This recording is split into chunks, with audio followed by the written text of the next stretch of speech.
Welcome po sa aking YouTube channel. Sa mga hindi pa po nagsusubscribe, please click the subscribe button po at huwag kalimutang i-click ang notification bell para ma-update po tayo sa mga new upload videos.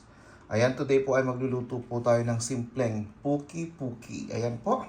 At ang ating mga sangkap, syempre po ang ating talong na tinadtad ko na po. Ito po ay aking nilaga.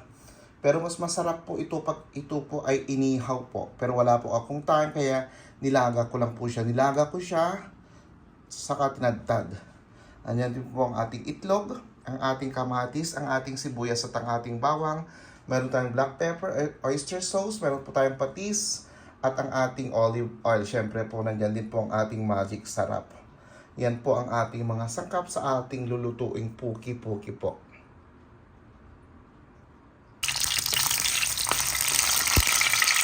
Nandiyan na po, inuna ko na po ang ating bawang. Isusunod ko na po ang ating sibuyas. At yan na po, ginigisa ko na po ang ating sibuyas at ang ating bawang. Isusunod ko po ang ating kamatis.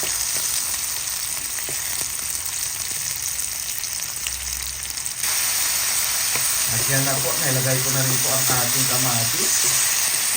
Igigisa lang po natin ang ating bawang, sibuyas at ang ating kamatis. Ayan.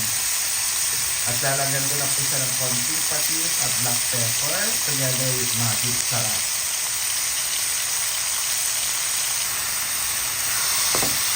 Ayan na po, sinugod ko na rin ang ating talong. Igisa po natin ang ating talong. Ayan po. Ang ating talong ay ating pong nilaga, pinalambot, saka tinagtad.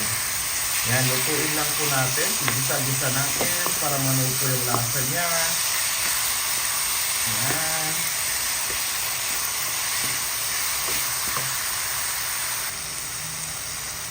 Ayan na po ang ating puki-puki. Ayan, iluluto ko pa po yung ating talong para mas durog na durog po siya. Ayan.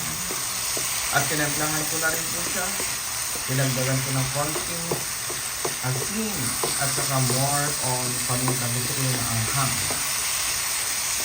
Malapit na po ito. Pinapalang dinudurog-durog ko lang po talaga siya.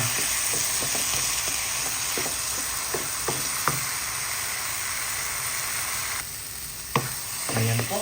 Hinalo ko ng ating egg.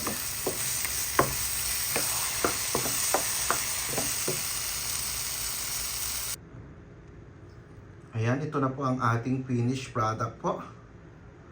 Ayan na po ang ating finished product, ang ating puki-puki. Ayan po.